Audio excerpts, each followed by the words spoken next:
दर्शकों, इस वक्त हमारे समक्ष है लाइफ केयर पॉलीक्लिनिक के डायरेक्टर डॉक्टर आशीष आसूदा जी, जो कि आप ऑर्थोपेडिक सर्जन हो।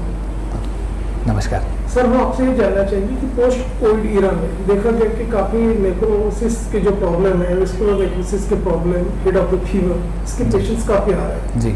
किस संदर्भ में आपका क्या एनालिसिस है, वो हमारे दर्शकों को आप बताइए जी। डॉक्टर आशीष वीरेंद्र कुमार आसूदानी हूँ। DNB ऑर्थोपेडिक्स मेरी डिग्री है। मैं जॉइंट रिप्लेसमेंट सर्जरीज़ और आर्थ्रोस्कोपी स्पोर्ट्स मेडिसिन सर्जरीज़ का स्पेशलिस्ट हूँ और लता मंगेशकर हॉस्पिटल में असिस्टेंट प्रोफेसर की पोस्ट पे भी काम करता हूँ और शाम के टाइम पे प्राइवेट प्रैक्टिस भी मैं खुद करता हूँ। इस क्लिनिक में मेरे अलावा मेरे फादर एक को डायरेक्टर हैं, डॉक्टर वीरेंद्र कुमार आसूदानी। वो MD पैथोलॉजी की डिग्री उन्होंने प्राप्त की हुई है। Railway hospital, central railway hospital Nagpur में चीफ मेडिकल सुपरिटेंडेंट की पोस्ट से वो रिटायर हुआ है 2019 में और अब इस क्लिनिक में फैमिली फिजिशियन और पैथोलॉजिस्ट की पोस्ट पे वो काम करते हैं। जी। इसके लिए पहले हमें ये जानना होगा कि एवास्कुलर नेक्रोसिस होता क्या है। तो एवास्कुलर नेक्रोसिस असल में जो हमारा कुल्ले का जॉइंट है या हिप जॉइंट है, उसका जो गोला होता है, उसका ब्लड सप्लाई ख़राब होने की वजह से जो गोले की जो हड्डी के सेल्स हैं वो मर जाते हैं और उसको बोलते हैं एवास्कुलर नेक्रोसिस ऑफ हिप। और अल्टीमेटली इसमें पेशेंट को कुल्ले का या हिप का आर्थराइटिस डेवलप होता है और अगर इसको जल्दी नहीं पकड़ा गया, जल्दी डायग्नोज नहीं किया गया, तो पेशेंट को हिप रिप्लेसमेंट सर्जरी के अलावा कोई और पर्याय नहीं बचता है। अब ये होता किन कारणों से है, उसमें सबसे पहला जो सबसे कॉमन कारण है वो है कॉर्टिकोस्टेरॉइड नामक दवाई का काफ़ी लंबा उपयोग, जो कि जैसे ब्रोंकियल अस्थमा के पेशेंट हो या स्किन एलर्जी के पेशेंट्स हो उनमें होता है, या शराब की बहुत बुरी लत, बहुत ज़्यादा मात्रा में शराब पीना, या फिर कि कुल्ले के आसपास होने वाले फ्रैक्चर्स। अब कोरोना के एरा में ये हुआ कि कोरोना के पेशेंट्स को ट्रीट करने के लिए कॉर्टिकोस्टेरॉइड्स का उपयोग होता ही है, क्योंकि वो जानलेवा ड्रग्स में से एक है। उस कारण से काफ़ी सारे पेशेंट्स को अब ऐसा नज़र आ रहा है कि एवास्कुलर नेक्रोसिस हिप की तकलीफ डेवलप होने लगी है। इसके बहुत लंबे अच्छे रिसर्च अभी तक हो नहीं पाए हैं, जैसा कि आप जानते हैं कि कोविड सिर्फ 2 साल पुराना है, लेकिन 2 पॉसिबिलिटीज़ नज़र में आ रही हैं कि एक तो कॉर्टिकोस्टेरॉइड का लंबा यूज़, या फिर जो कोरोना में खुद पेशेंट के ब्लड में जो गट्टे बनने की या ब्लड क्लॉट्स बनने की जो संभावना रहती है, उसकी वजह से ये एवास्कुलर नेक्रोसिस हो सकता है।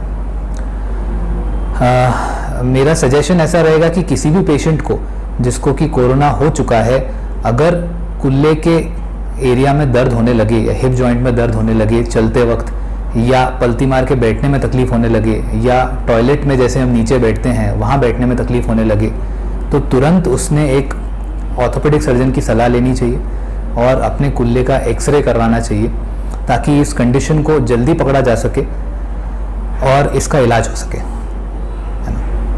आशीष सर, हम आपसे ये भी जानना चाहेंगे कि ऐसे पेशेंट जो जिनका अनकंट्रोल ब्लड शुगर है या जिनकी लो इम्यूनिटी है, ऐसे लोगों में एवास्कुलर नेक्रोसिस से ग्रस्त यदि हो जाते हैं तो जो उनका जो हिप है, हिप में सेविंग करके उसको बचा सकते हैं क्या सर्जरी के जरिए? तो एवास्कुलर नेक्रोसिस के कुछ स्टेजेस होते हैं, उसमें 4 प्रकार के स्टेज होते हैं। हाँ, 1, 2 और 3 और 4। अगर 1 और 2 स्टेज में इसको डायग्नोस कर लिया जाए, जो कि एक्सरे और MRI पे पॉसिबल है, तो इसको कुछ दवाइयों से या छोटी सर्जरी से इसको उसके कुल्ले को बचाया जा सकता है। लेकिन एक बार अगर पेशेंट इसमें डॉक्टर तक पहुंचने में देरी कर दे, तो 3rd या 4th स्टेज में उस जॉइंट को बचाना मुश्किल होता है और टोटल हिप रिप्लेसमेंट या संधि बदलाव का ऑपरेशन के अलावा कोई और पर्याय नहीं होता है। इसके अलावा ये भी देखा गया कि बोन डेथ के केसेस भी काफी सामने आए हैं जी। और ये एवास्कुलर नेक्रोसिस के बारे में ये भी देखा गया कि अभी जो सर्जरी का दौर काफी बढ़ गया, 6 से 7 सर्जरी पर डे परफॉर्म हो रही है। सेकंड थिंग, ये यंगर जनरेशन में ज्यादा हो रहा है जी। इस संदर्भ में आपकी क्या जानकारी है? जी बिल्कुल, आप सही कह रहे हैं, ये अब यंगर पॉपुलेशंस में भी ज़्यादा होने लगा है। इसका कारण भी पोस्ट कोविड यानी कोविड का इन्फेक्शन खुद और कोविड में होने वाली इस्तेमाल होने वाली दवाइयाँ जैसे कॉर्टिकोस्टेरॉइड होने का चांसेस हैं, जो कि पहले 40, 45 या 50 की एज के बाद ये एवास्कुलर नेक्रोसिस ज़्यादा देखा जाता था। अब कई बार 24-25 की एज में भी लोगों को एवास्कुलर नेक्रोसिस देखा जा रहा है। कोमॉर्बिडिटी पेशेंट है जो पेशेंट है पर्टिकुलर, उनमें देखा कि काफी फेयर साइकोसिस है जी। उनको ऐसा लगता है कि अभी जैसे कोरोना से हम जस्ट मुक्त हुए, इसके बाद हम कहीं और भी ये जो हड्डियों का जो प्रॉब्लम है उठना बैठना कमर में दर्द होना जी, कहीं उनमें कभी उनमें एक्सेसिव पेन होता है तो उनके मन में ये फेयर रहता कहीं हमें सर्जरी तो नहीं कराना पड़ेगा हीप की। तो ऐसे जो असमंजस का जो दौर है उस संदर्भ में आप क्या बोलेंगे? मैं ये कहूँगा कि घबराए नहीं। सबसे पहले तो घबराना हमें नहीं है। और कोविड, आप ये समझिए कि कोविड डॉक्टर्स के लिए भी बहुत नई बीमारी है, बहुत पुरानी बीमारी नहीं है। इसको समझने की पुरजोर कोशिश डॉक्टर्स और रिसर्चर्स कर रहे हैं। और मैं समझ सकता हूँ कि एक पेशेंट को कोरोना इन्फेक्शन ठीक होने के बाद जो जोड़ों का दर्द या हड्डियों में दर्द ऐसा होने का चांसेस हैं, मगर हर हड्डी का दर्द एवास्कुलर नेक्रोसिस नहीं है और ज़रूरी नहीं है कि आपको ऑपरेशन लगेगा। अगर आपको लगता है कि ये सिम्टम जो है कुछ अनयूजुअल है, जो मैंने पहले फेस नहीं किया है, कृपया अपने आसपास के कंसल्टेंट से, ऑर्थोपेडिक कंसल्टेंट से सलाह लें। वो आपको सही तरीके से गाइड करेंगे। और इसमें से मेजॉरिटी जो दर्द हैं वो दवाइयों से और रेस्ट से चले जाते हैं। कुछ ही हैं जो जिनको एवास्कुलर नेक्रोसिस डेवलप होता है, तो घबराने की ज़रूरत नहीं। सर, सर्जरी होने के बाद काफी मन में ये भी एक आशंका बनी रहती है कि इसका पोस्ट ऑपरेटिव मैनेजमेंट जो है काफी लंबा और कॉस्टली जाएगा जी, या पेशेंट चल फिर सकेंगे अकेले, तो जी क्या जी। एवास्कुलर नेक्रोसिस का जो सबसे फाइनल ऑपरेशन होता है, टोटल हिप रिप्लेसमेंट, अगर हम उसकी बात करें, एक ज़माने में काफ़ी महंगा ऑपरेशन हुआ करता था, क्योंकि इसके जो इम्प्लांट्स या प्रोस्थेसिस, जो धातु हम अंदर डालते थे, वही बहुत महंगा था। लेकिन अब ऐसा नहीं है। अब सरकार ने इसके रेट्स जो धातु के हैं उसको काफ़ी कम किया है, तो ऑपरेशन महंगा नहीं है। और सरकार की मदद से अब ये आयुष्मान योजना में भी इस ऑपरेशन को शामिल किया गया है, जिसमें कि पेशेंट को अपनी तरफ से कुछ पैसे देने नहीं पड़ते। और रही बात पोस्ट ऑपरेटिव रिकवरी की, तो वो इतना मुश्किल मैंने आज तक होते हुए देखा नहीं है। कुछ फिजियोथेरेपी की मदद से, कुछ डॉक्टर की सलाह से पेशेंट्स चलते भी हैं और नॉर्मल रूटीन भी फॉलो करते हैं, अपना नॉर्मल लाइफ भी जीते हैं। तो उसमें भी मैं पैनिक करने की पेशेंट्स को सलाह नहीं दूंगा। सर, ये भी देखा गया कि जैसा जो कल्चर शुरू हो वर्क फ्रॉम होम, काफी प्रोफेशनल से पर्टिकुलरली, तो अभी उनको एक्सरसाइज का समय नहीं मिलता, जिम नहीं जाते, तो वो लोग जनरली प्रोटीन पाउडर से अपनी बॉडी के मसल्स को बनाने की कोशिश करते। तो कितना हार्मफुल है कि स्टेरॉइड उसमें यूज किया हुआ या मर्क्यूरी यूज किया हुआ? ज़्यादातर लोग जो प्रोटीन पाउडर्स का इस्तेमाल करते हैं वो या तो अपने जिम ट्रेनर की सलाह लेते हैं, या फिर कोई इंटरनेट पे साइट पे जहाँ पे इंफॉर्मेशन मिलती है वहाँ से उसको प्राप्त करते हैं। ये गलत चीज़ है। अगर आपको कोई डाइट में कुछ चेंज करना है या प्रोटीन पाउडर का इस्तेमाल करना है, आप एक न्यूट्रिशनिस्ट या डाइटिशियन या फिर एक एमडी मेडिसिन फिजिशियन या ऑर्थोपेडिक सर्जन की सलाह लीजिए, क्योंकि कुछ प्रोटीन्स की आपकी बॉडी को पचाने की क्षमता नहीं रहती है, और बहुत ज़्यादा मात्रा में इन पाउडर्स को लेने से कई बार पेशेंट्स की किडनीज भी खराब हुई हैं। तो मैं हमेशा पेशेंट्स को ये सलाह दूंगा, पहले तो कि अपने डाइट में ही इम्प्रूवमेंट करके अपने हेल्थ को बनाएं, अच्छा व्यायाम करें। और वर्क फ्रॉम होम वाले कल्चर्स जो आप कह रहे हैं वो बिल्कुल सही बात है। मेरे पास, मेरी ओपीडी में बहुत सारे यंग लोग अब कमर में दर्द, गर्दन में दर्द, आंखों में दर्द, ये सब कंप्लेंट्स लेके आ रहे हैं।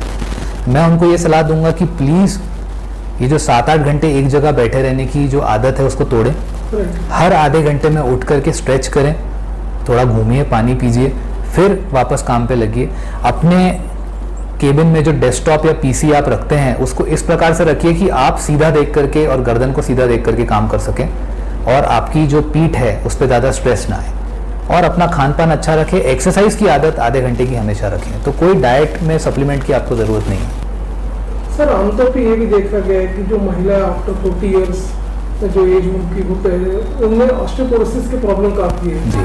सन रेस का ये एक्सपोजर नहीं हो पाता, विटामिन डी की कमी होती है जी।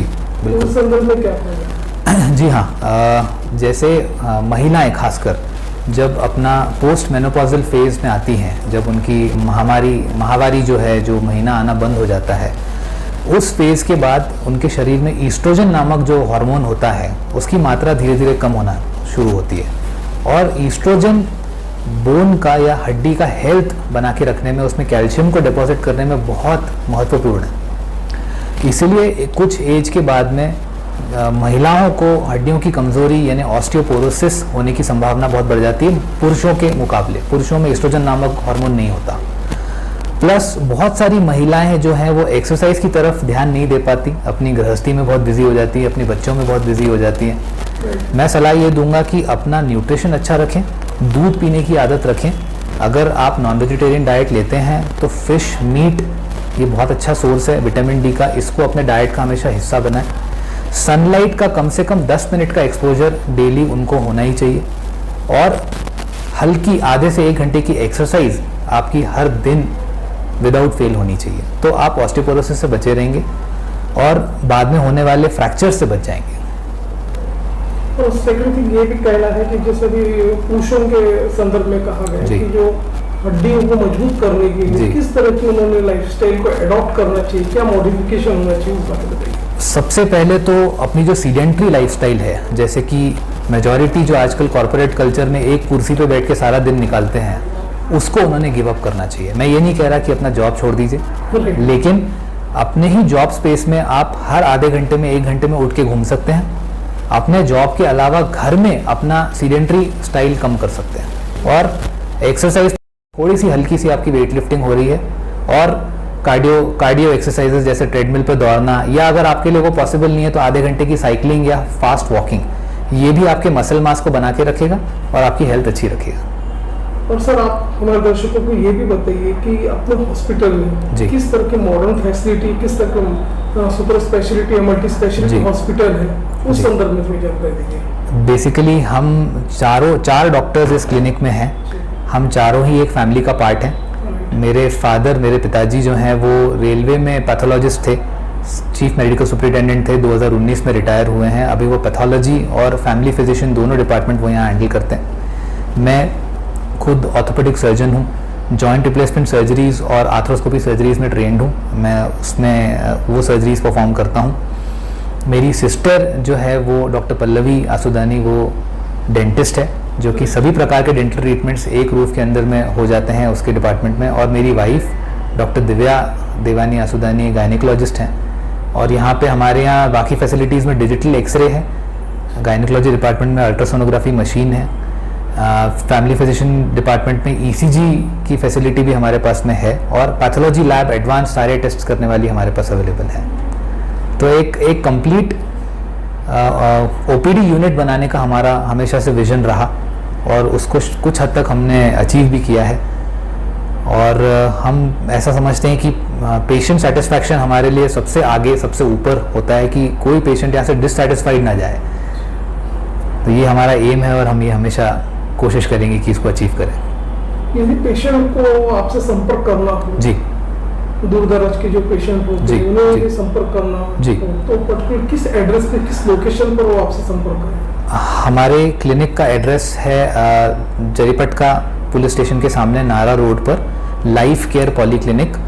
सवेरे 10 बजे से लेकर के रात के 10 बजे तक की यहाँ की सर्विसेज शुरू रहती हैं, और हमारा फ़ोन नंबर पे या हमारे इंडिविजुअल डॉक्टर्स के नंबर पे वो हमको कांटेक्ट कर सकते हैं, जो कि हमारे फेसबुक पेज पे भी अवेलेबल हैं। लाइफ केयर पॉली क्लिनिक के नाम से एक फेसबुक पेज है, वहाँ भी वो नंबर्स अवेलेबल हैं। और कभी भी किसी भी वक्त वो हमारे लैंडलाइन नंबर पे भी कॉल्स कर सकते हैं, उनका कॉल अटेंड किया जाएगा और अपॉइंटमेंट बेसिस पे उनको ज़रूर देखा जाएगा। Thank you so much.